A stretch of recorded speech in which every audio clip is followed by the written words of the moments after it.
Então vamos lá. O nosso querido convidado é um psicanalista muito querido, realmente, de Montevidéu.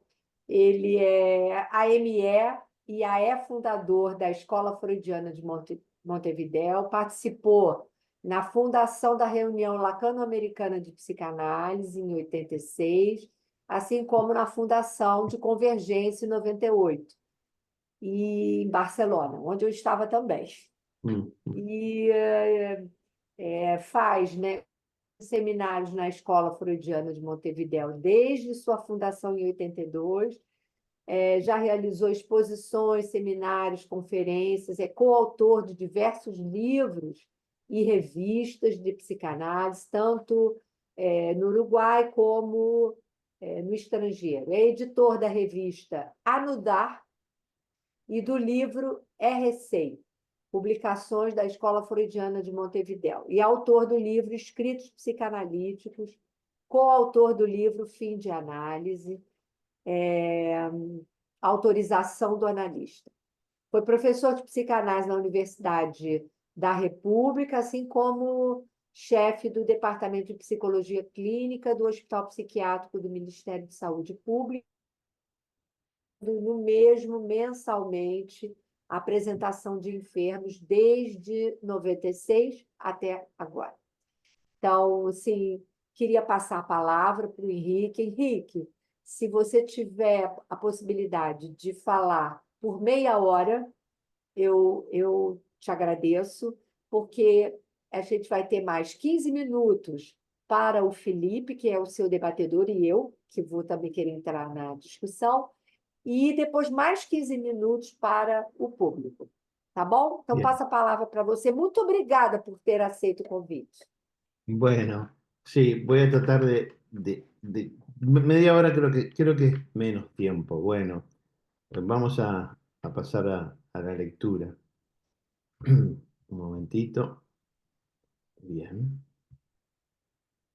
Bueno, como escribí en el chat, esta serie eh, está nombrada o titulada como Ni una palabra.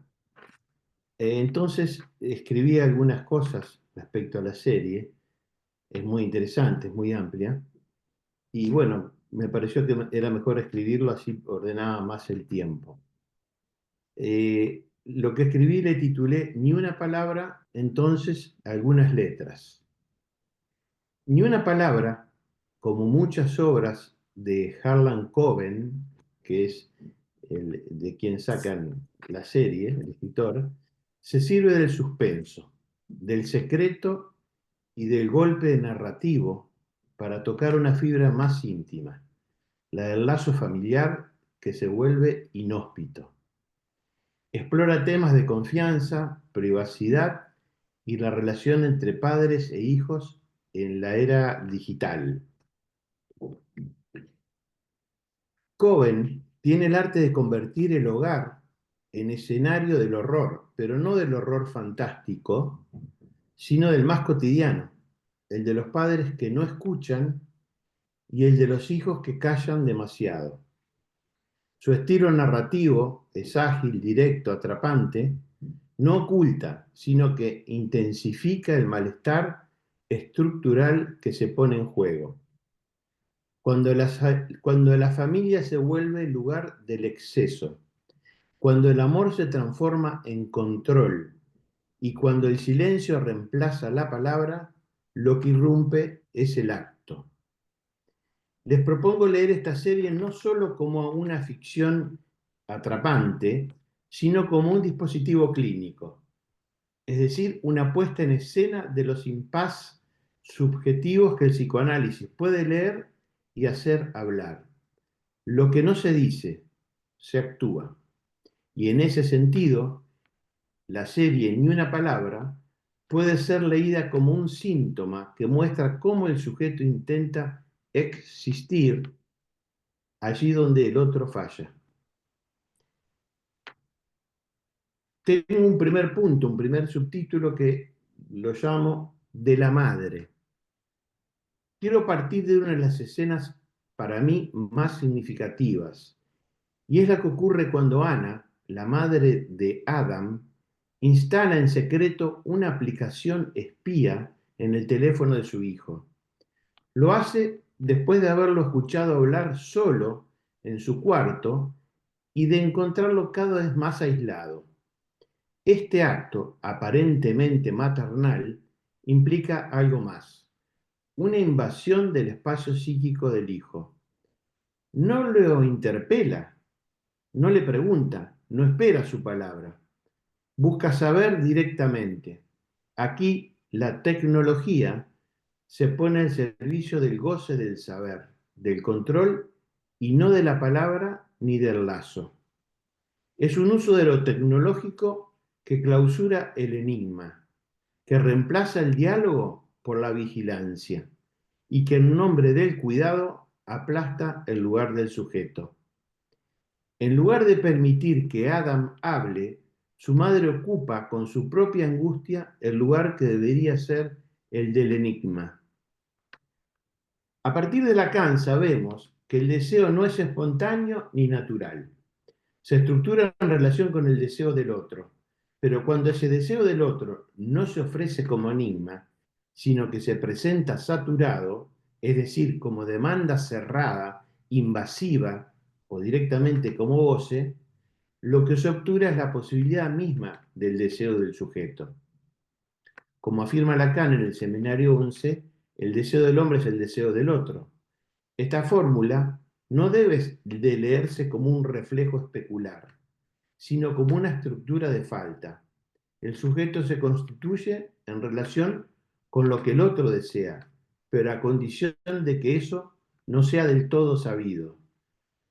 Cuando Ana, la madre, intenta saberlo todo, lo que impone no es una ley, lo que impone es su ley, un atrapamiento. No deja espacio al enigma, al tiempo del decir, al deseo en suspenso, y así, sin saberlo, de esa manera se sustituye el deseo del otro por el goce del otro, un saber que invade, que aplasta, que altera el devenir del sujeto.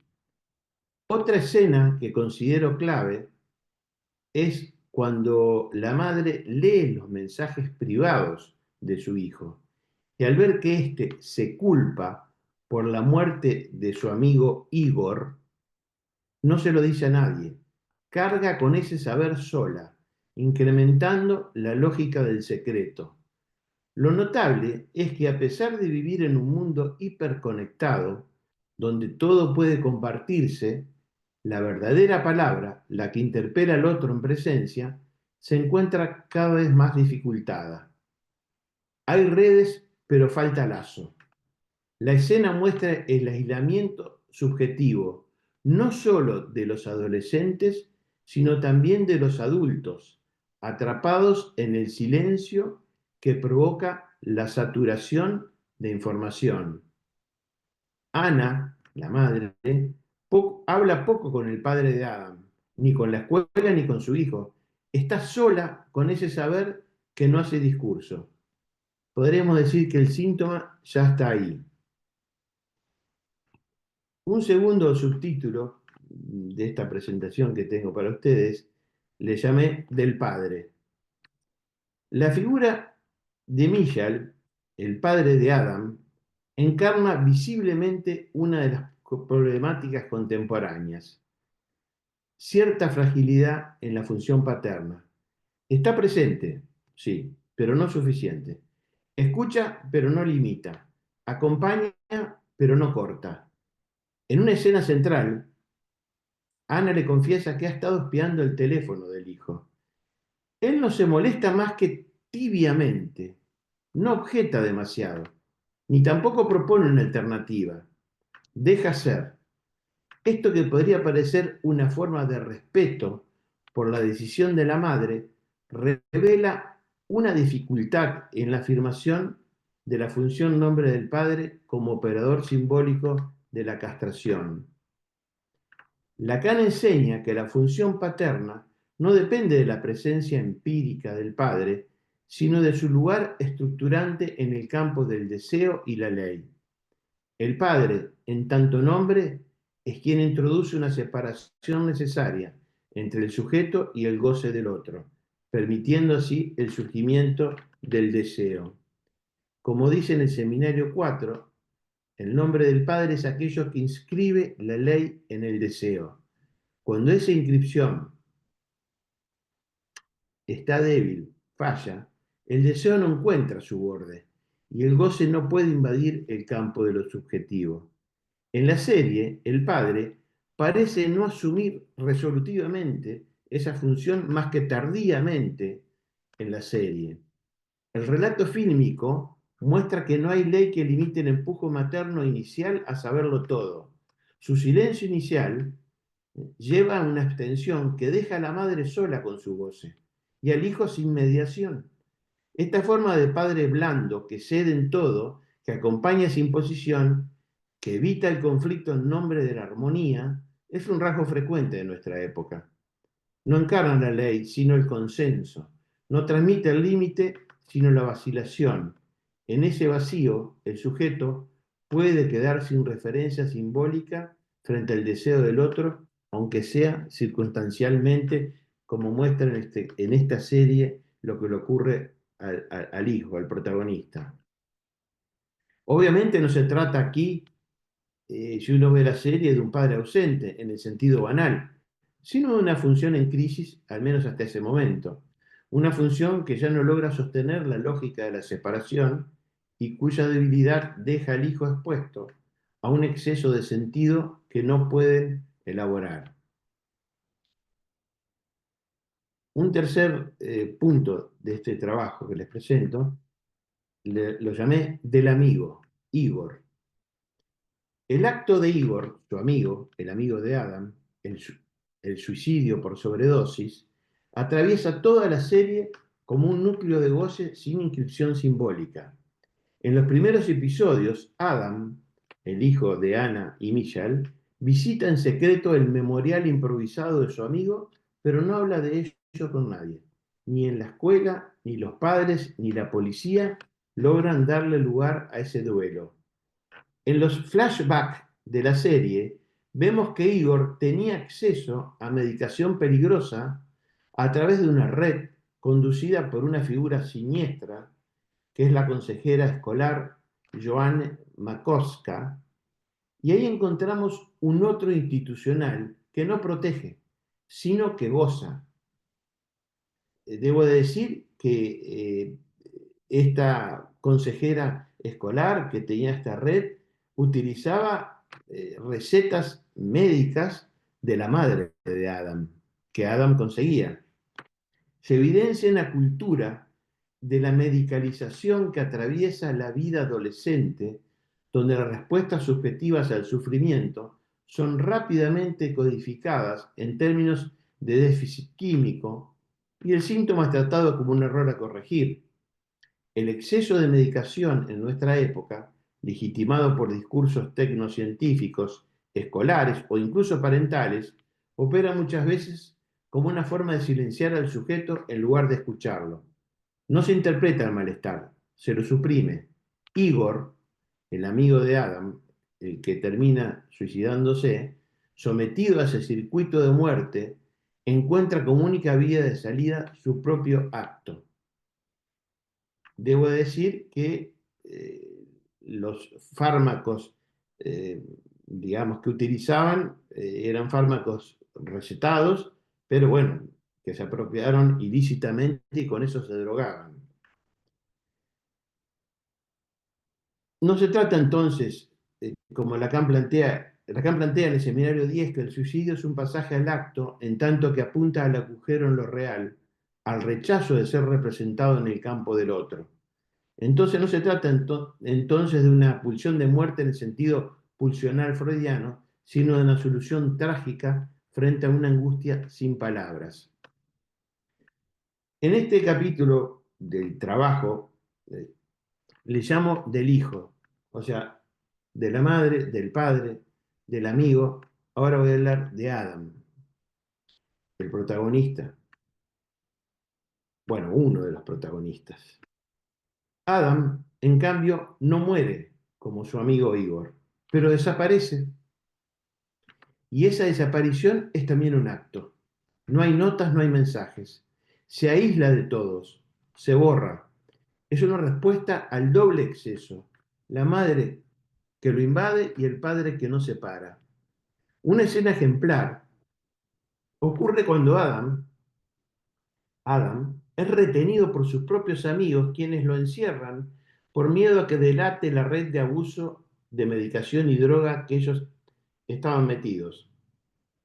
En ese encierro físico se juega algo más, la experiencia del hijo que queda atrapado entre las lógicas de la trama familiar a la que hacía referencia recién. Su silencio, su negativa a delatar a los demás, no es cobardía, sino elección subjetiva. Responde con su acto al exceso parental y al goce social que lo rodea. Como dice Lacan, el acto analítico es el único que no engaña porque apunta a la verdad del sujeto. Lo dice en el seminario 15. En Adam, si bien el acto no es analítico, es verdadero. Es un acto verdadero. Su desaparición es un modo de decir lo que no puede decir con palabras. Permítanme ahora hablar de lo que le llamé este punto de lo social, que me parece que trae la trama de esta serie.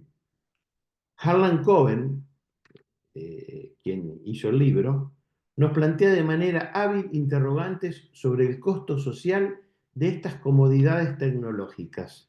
El relato profundiza en el lado oscuro de la tecnología, arrojando luz sobre los complejos dilemas éticos que presenta. La naturaleza omnipresente de la tecnología en el relato destaca una sociedad que lucha con la invasión de la privacidad frente a una necesidad percibida de seguridad. Hoy existe una lucha constante entre abrazar los avances tecnológicos y mantener la integridad moral. La naturaleza invasiva de la tecnología contemporánea desafía las convenciones en torno a los límites personales y a la vigilancia, indicando un cambio cultural que todos estamos navegando. Nadie puede excluirse. Digamos entonces que esta serie condensa en su título Ni una palabra y en su trama una paradoja propia de nuestra época. Estamos hiperconectados, pero cada vez hablamos menos. Hay pantallas, rastreos, aplicaciones espía, bases de datos y algoritmos que parecen conocer al sujeto mejor que él mismo, pero todo eso ocurre sin mediación simbólica. Es el relato, esta serie, de una situación familiar que viven muchos padres en la era digital, donde la línea entre la supervisión legítima y la invasión de la privacidad se difumina alarmantemente. La tecnología no es aquí soporte del lazo, sino instrumento de vigilancia. Se despliega como una forma moderna del control parental. Una madre que espía, una escuela que sospecha, una policía que rastrea. Y sin embargo, nadie parece escuchar a Adam. En ese contexto, la palabra pierde su potencia. No hay escena de enunciación. Ni los adolescentes pueden hablar del dolor, ni los adultos pueden escuchar de lo que no encaja en sus coordenadas de control. Aún rodeados de dispositivos, los personajes están solos, cada uno encerrado en su propia información. El aislamiento no es solo físico, es discursivo. Lo que falta es el lugar del otro que escuche sin invadir, que aloje sin predecir, que responda sin aplastar al sujeto. A esto se suma la primacía creciente del fármaco como respuesta al sufrimiento. Igor no habla, se droga con medicación. Adam no habla, se aísla. Los síntomas no se interpretan, se neutralizan. La angustia se trata como un desajuste neuroquímico y así, en lugar de hacer hablar al síntoma, se lo silencia. El fármaco reemplaza el significante y la escucha es desplazada por un protocolo a aplicar. Entonces, esta serie nos confronta con un modo contemporáneo de producción del síntoma. Allí donde no hay otro que sostenga la palabra, el sujeto responde con el cuerpo, con el acto, con la fuga. Si el psicoanálisis tiene hoy una responsabilidad, es la de insistir en la dignidad de la palabra frente al imperio de los algoritmos y en la función del acto analítico frente al pasaje al acto, no para idealizar el decir, sino para sostener todavía la posibilidad de un sujeto. Bueno, gracias.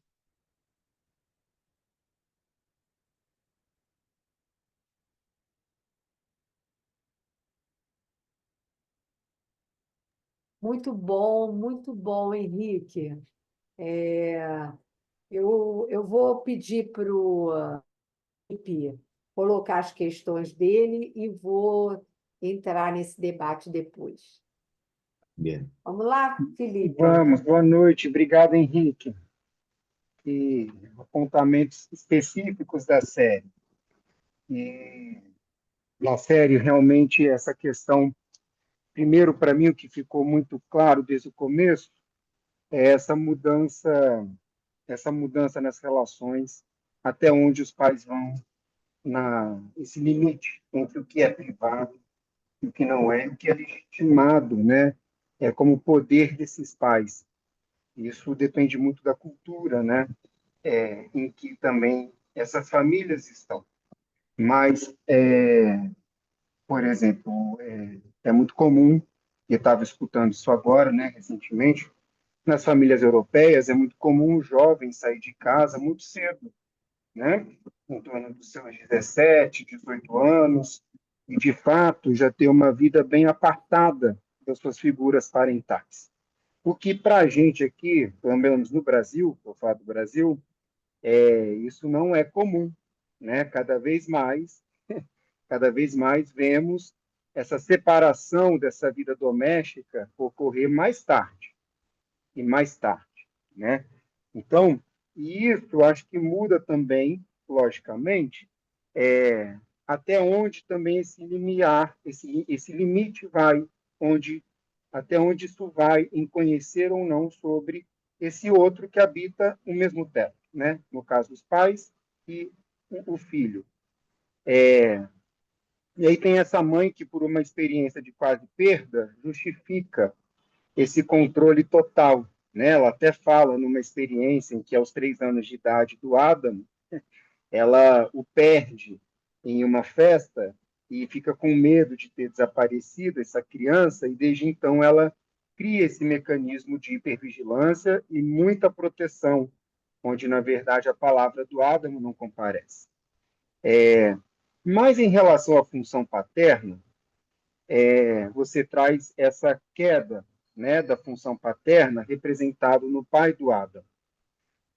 Em contraponto a isso, e aí, ao longo da série, isso vai se revelando, e aí eu tive uma percepção distinta da sua, porque eu acho que a série, de alguma forma,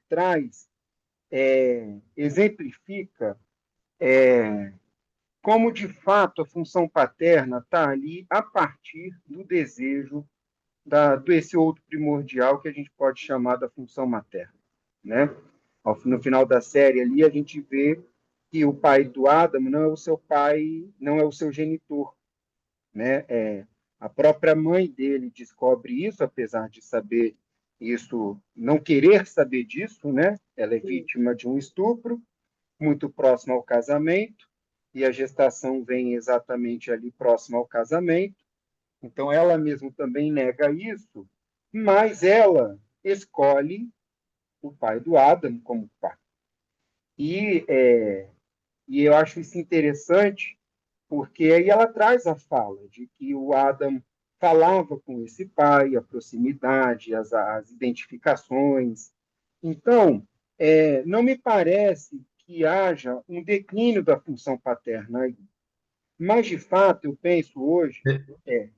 Permítame decir, Claro, claro, Henrique. no es, por eso decía que la serie muestra al principio poco interés por parte del padre, y después, en la medida en que se vuelve más trágica la situación, recién ahí empieza a funcionar muy bien. Pero yo, más que eso, que referirme al comienzo, que él parece, eh, pone una negativa que no ponga la aplicación espía, le dice, Ele ¿te estava parece? alienado do seu lugar de pai. Él Ele estaba, estava alienado desse lugar de pai. él estaba pagando, él estaba, la serie muestra que él estaba, aquí hay que entender la metáfora de Harlan Coben, que lo pone al padre como un tipo que es experto en apagar los incendios. No sé si Uhum, sim, ele entonces, apagaram os incêndios, é verdade. estaba apagando un incendio en otro lado cuando tenía un incendio en su propia casa. Uhum, Exatamente. Entonces, eso también está puesto en el relato fílmico en un sentido metafórico. Pero también digo de que el padre estuvo ausente en relación a esto, en tanto que ya Adam venía desde hace mucho tiempo, Sim, digamos, tomando recetas de la madre, o sea, no había diálogo ahí, ¿verdad? exatamente. En ese sentido. Bien, gracias. e isso, aí vem uma pergunta também em relação a isso. Obrigado, Henrique. É, esse declínio da função paterna, na verdade, eu fico pensando hoje, Mm, se hoje é possível pensar mm, uma vida privada, doméstica, como fora outrora, né?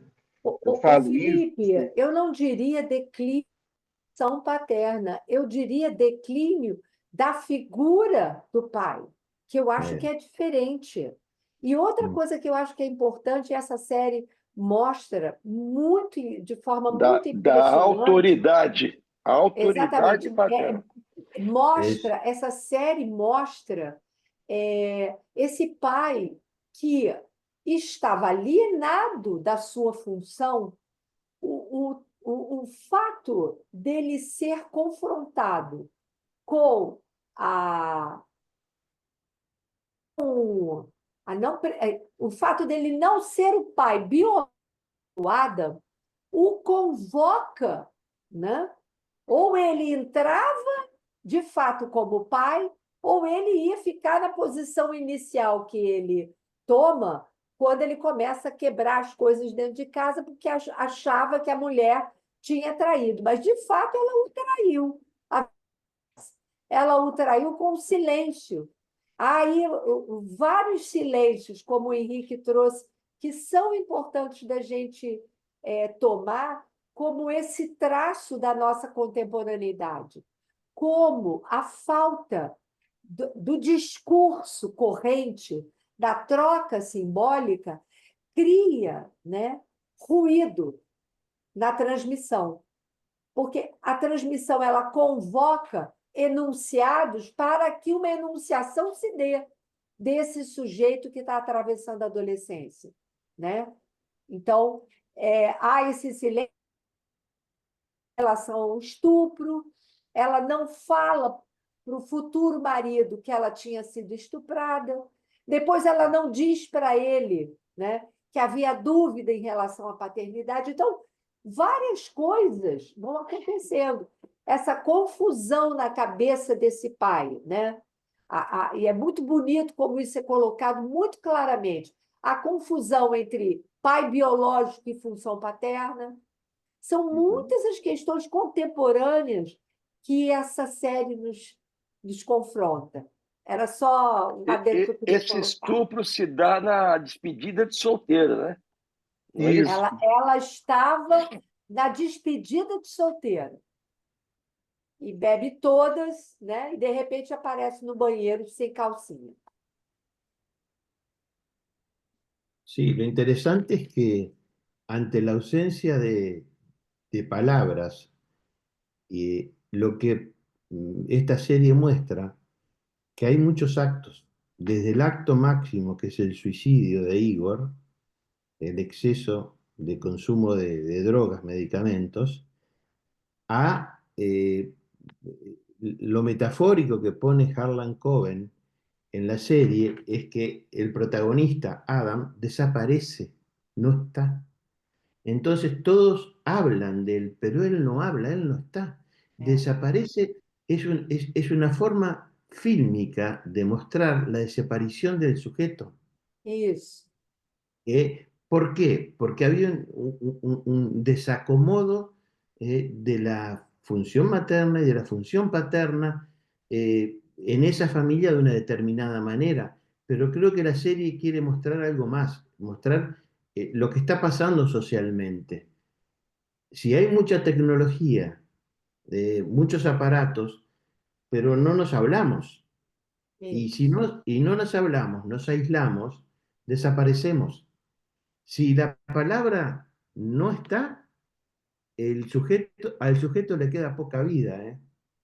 Se a Sería algo palavra não así. circula, né? Si la palabra no circula, si se tranca, ahí no circula, la vida no la tenemos asegurada, porque no estamos sostenidos en la vida por la biología, estamos sostenidos por la palabra y la palabra está cortada.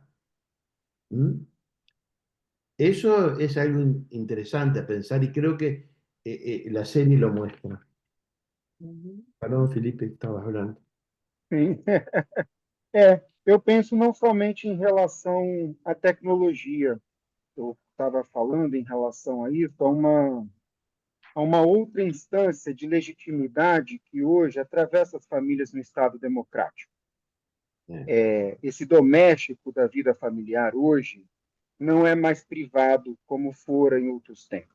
Não só pela tecnologia, porque hoje esses núcleos familiares também são atravessados, né, por seus vários direitos e estatutos. Hoje, de fato, um pai e uma mãe não podem instalar a sua lei do desejo à sua maneira, digamos assim. Há uma interdição a esse nível também, hoje, como a gente pensa. E a tecnologia, lógica, ela corta isso, né?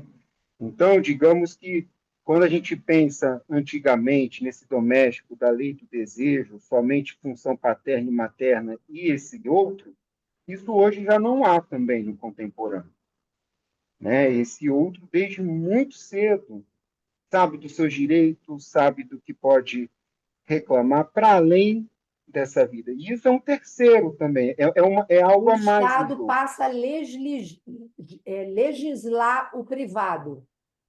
Sim, Uma exatamente. criança Isso, pode prestar queixa de seus pais, porque apanhou, porque foi batida, porque foi abusada. Quer dizer, às vezes um gesto, eu não estou falando em todas as situações, óbvio, mas um gesto de afeto de um pai pode ser interpretado como abuso.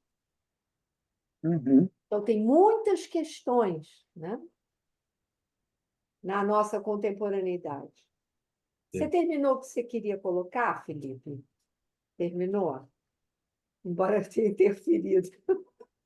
Mas Sem problema, eu Tereza. queria ver se mais alguém quer falar alguma coisa, porque eu teria alguns pontos que eu gostaria de, de discutir. Eu queria fazer Eu uma queria... pergunta. Pode fazer, Flávia. Pode Então, fazer. eu queria perguntar, assim, vocês trouxeram essas características da contemporaneidade, né? E esse caso que você acabou de trazer também, dessa moça, por exemplo, que bebe e acorda sem calcinha no banheiro. Eu fiquei pensando sobre essa frequência de passagem ao ato que a gente testemunha hoje, né? Assim, se vocês acham que tem uma frequência, que isso está, de alguma forma, mais exacerbado hoje, né? Porque, assim, o Freud já falava dessa passagem ao ato, por exemplo, lá com aquela que caiu da ponte, a jovem homossexual. É, mas foi uma coisa pontual. O que a gente vê hoje, assim, é uma série, né? Assim, tem pacientes que, mesmo neuróticos, a princípio, que passam muito ao ato, assim, não? Uhum. Vocês percebem isso, assim, na clínica hoje? Sim. Mas Y o que você pensa sobre isso, você, Flávia? Não, ¿eh? então, eu queria ver de vocês se tem a ver com essa falta da palavra, né? Que vocês Mm, estão falando de alguma maneira, né? Se isso não seria efeito, né? Assim, disso, de alguma forma, É né? efeito de angústia, eu diria. E a Sim, Mas angústia tem a ver exatamente com a ineficácia, no meu entendimento, a ineficácia da função paterna. Por mais que a sim, gente queira fugir desses elementos, digamos, estruturantes que nós temos na teoria, eles nos balizam, né? sim, Quando a gente fala de não circulação do discurso, é porque há uma pregnância imaginária que é efeito, eu diria, dessa não eficácia do nome do pai, da, da, da, claro, da, da sí. pregnância da função paterna. Diga aí, Henrique. No, lo que planteaba Flavia y lo que tú comentas, sí, de acuerdo. Hay se percibe, se escucha mucho más, se observa, se escuchan los actos, porque falta la palabra. Pero hay un sim, tema que tiene que ver con, recién hablábamos en la experiencia anterior sobre el autismo y demás. ¿En dónde radica realmente, cuándo comienza esta dificultad eh, en, en la simbolización? Porque no olvidemos que el pasaje al acto también tiene que ver con una dificultad en el proceso de simbolización.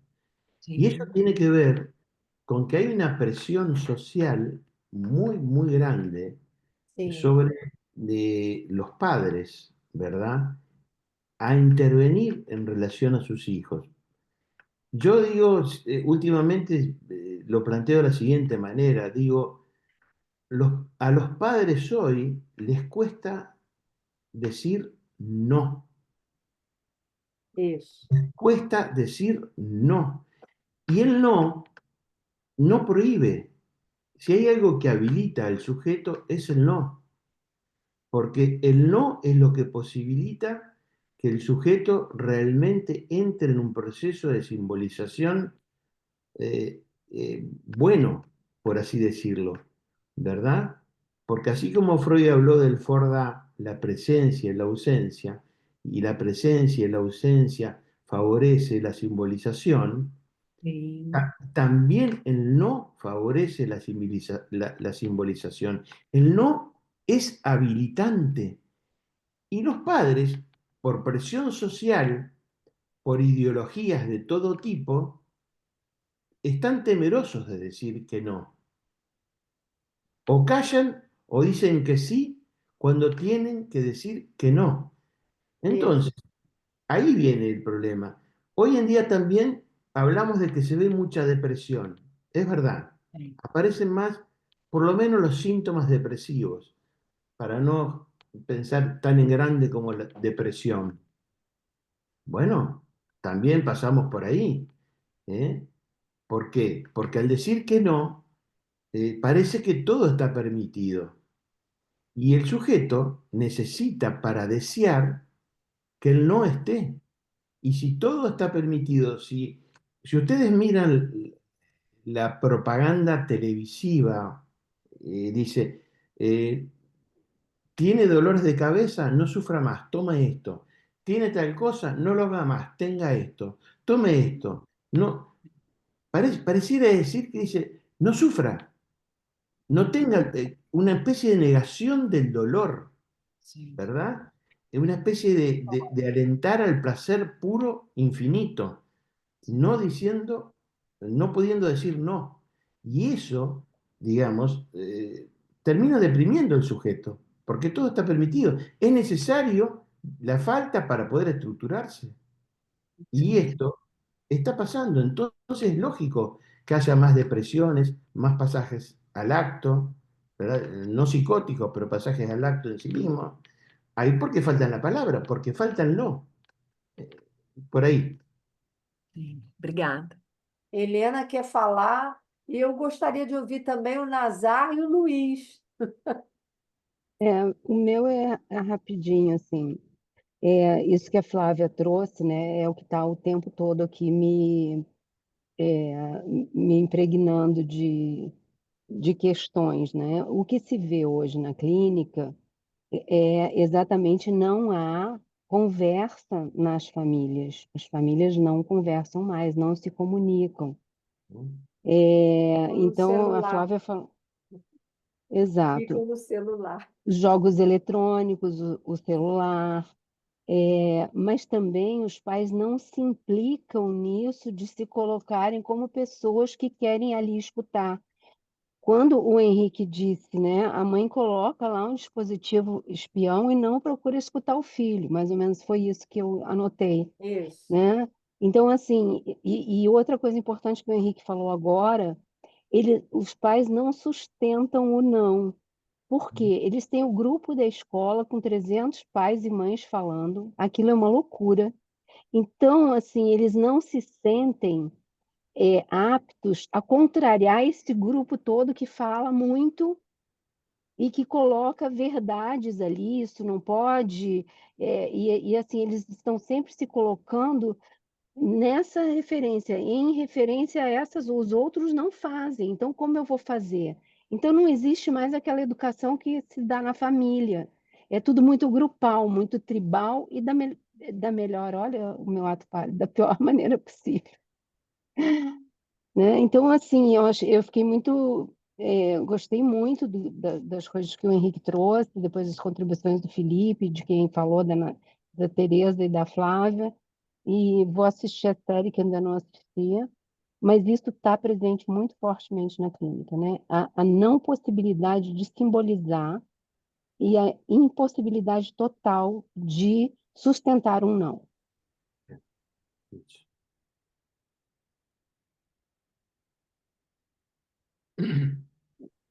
Quem Eu mais queria quer fazer colocar para o Henrique, você já tocou a questão da medicalização, e é uma série interessante, que é uma série polonesa, não é? Tem todo um histórico da questão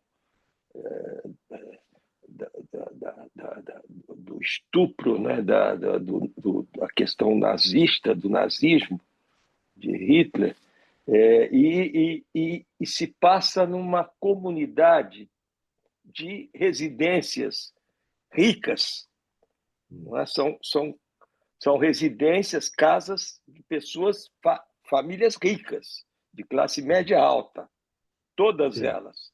Não é? Todo o circuito ali dos jovens. Eu assino embaixo isso que você disse, quer dizer, se há uma série que